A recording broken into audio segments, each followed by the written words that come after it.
The wind in Silver Creek carried stories, the same way it carried dust. It slipped through cracks and doors, wrapped around boots, and whispered secrets into every corner of town. Most of those whispers carried one name: Tom Walker. Folks said it quietly when they thought he could not hear. Half Apache. They said it fast like it burned their tongues, then pretended they were only talking about the weather. Tom lived where the town ended and the hard land began. His ranch sat far from neighbors, pressed up against rough hills and open sky. A man could ride all day out there and still not see another roof. Tom was 35. His mother had been Apache. His father was Mexican and gone before Tom could remember his face. He grew up between worlds and belonged fully to neither. He knew the land better than most men knew people. He read clouds like warnings. He watched grass like it could speak. He could track a lost calf by one bent blade and a faint mark in hard dirt. Still, the town did not talk most about his cattle or his land. They talked about his wives, 3 of them in 3 years. Not one lasted a full week.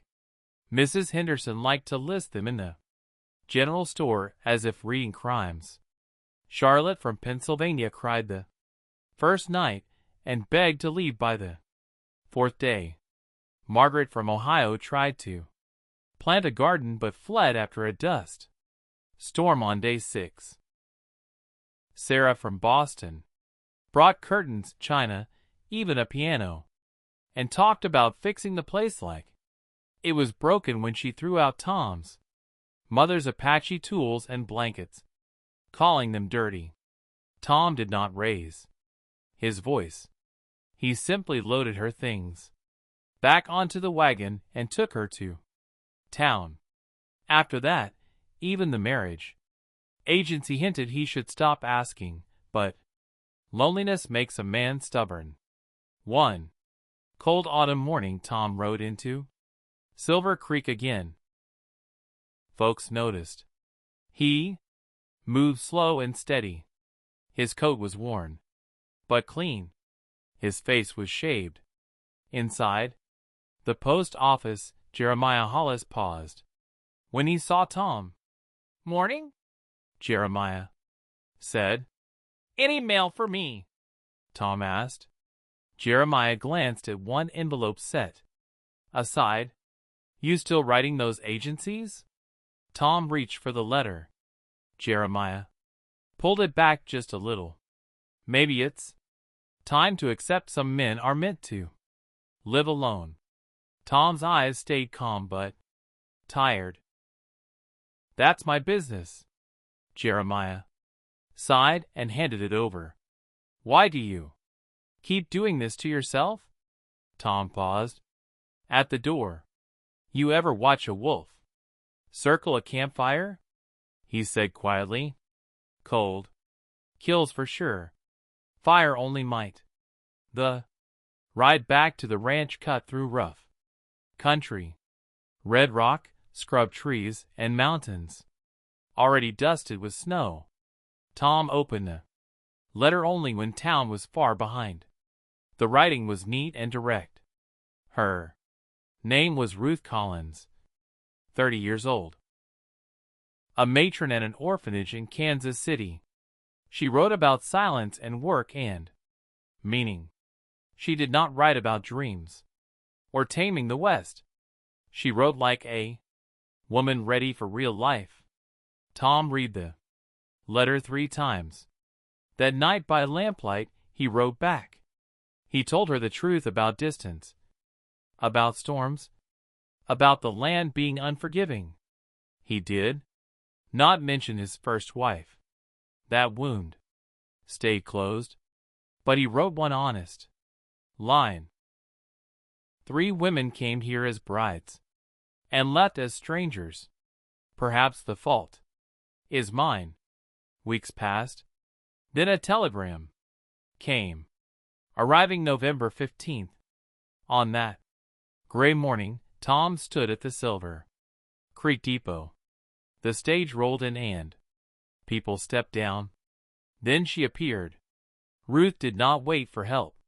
She stepped down on her own, holding one worn satchel and one small bag. Her dress was plain. Her hair was pulled tight. Her eyes were sharp and steady. They found Tom at once. "Miss Collins," Tom said, removing his hat. "Mr. Walker," she replied. "No fear, no smile, just calm."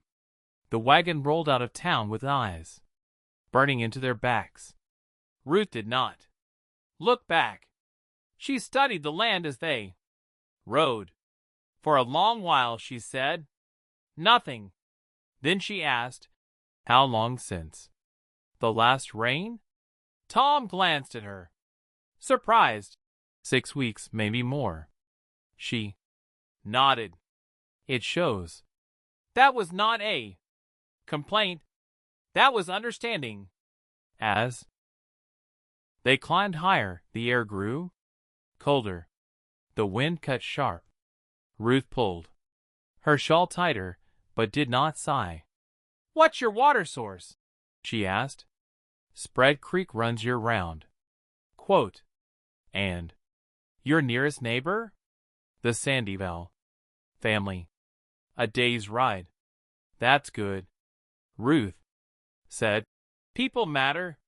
When the ranch came into view, the sun was low. The house was plain and solid, built to last, not to impress. Ruth studied it. "It's smaller than I imagined," she said. Tom waited for the rest. "The placement is good," she continued. "Protected from wind, clear view." Inside, the house was clean but bare. No softness, just function. Ruth moved slowly, opening cupboards, checking the stove. She did not judge, she assessed. Before heading to a room, she turned to him. "I need to know the real work," she said. "What needs doing here?" Tom hesitated, then told the truth. "Everything." Ruth nodded once. "Good. Then we start honest." As night fell and the wind pressed against the walls, Tom felt something unfamiliar settle into the house. Not comfort yet, not love, but the quiet sense that this woman was not here to run. And that made all the difference. Day 7 was coming. Day 7 came with a hard gray sky and a sharp bite in the air. Tom woke before dawn like always, but his body felt tight, like a rope pulled too hard. He hated counting days, yet the number sat heavy in his mind. 7. That was the day the others broke. He stepped into the main room and stopped. The lamp was already lit. Ruth stood at the stove, with her sleeves rolled up, hair pinned neat, moving with quiet purpose. The smell of coffee filled the room. "You're up early," Tom said. "Coffee first," Ruth replied, handing him a cup without asking. "I found your sourdough starter. It needed feeding." Tom stared at the cup in his hands. He had forgotten that starter. Maria had kept it alive years ago. He had pushed it back and tried not to remember. "You know sourdough," he said. "I know hunger," Ruth said simply. "Biscuits will be ready when you come back." Outside, the wind rose. Ruth glanced at the window. "Storm's coming.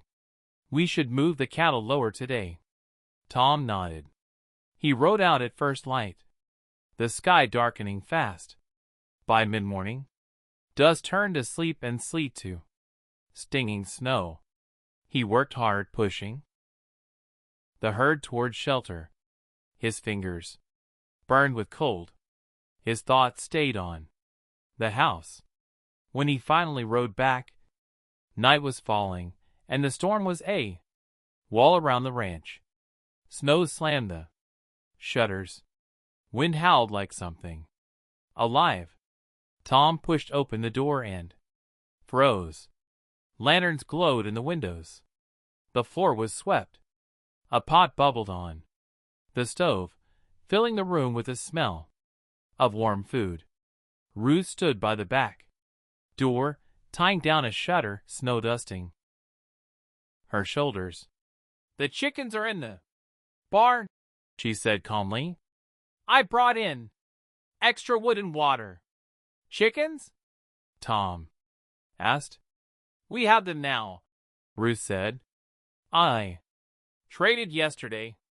Cloth that was sitting useless and 2 jars of peaches." Tom let out a sound between a laugh and a breath. "They ate while the storm tried to tear the